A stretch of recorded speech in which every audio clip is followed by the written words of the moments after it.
ભાઈ કૃતિ કરું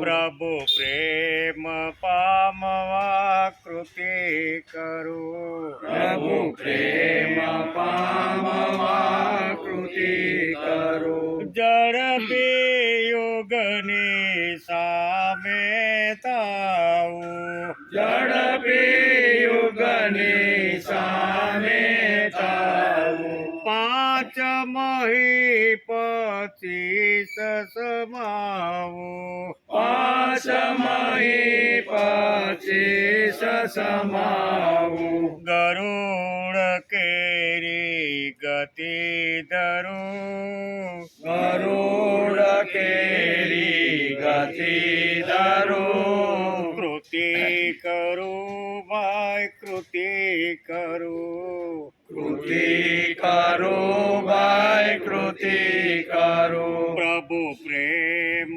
પામવા કૃતિ કરું પ્રભુ પ્રેમ પામવા કૃતિ કરું ના શક્તિ સંચયને કાજે ના શક્તિ સંશયને કાજે સીમોલ્લંઘન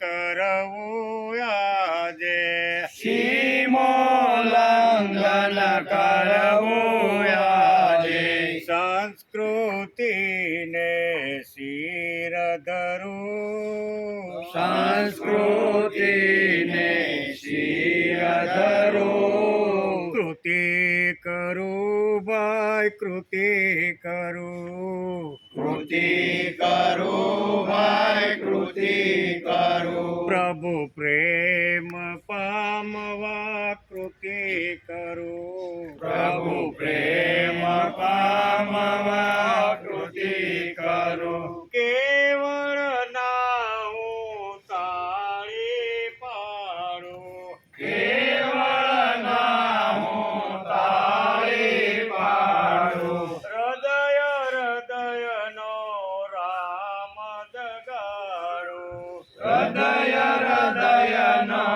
રામ જગાડું રામ ભક્ત હનુમાન બનું રામ ભક્ત હનુમાન બનો કૃતિ કરું ભાઈ કૃતિ કરું કૃતિ કરું ભાઈ કૃતિ કરું પ્રભુ પ્રેમ પામવા કૃતિ કરું પ્રભુ પ્રેમ પામવા કૃતિ કરું સંસ્કૃતિ જીર્ણો ધાર માગે સંસ્કૃતિ નિરદાર માગે સુતેલો ઇન્સાન તો જાગે સૂતેલો ઇન્સાન તો જાગે માનવને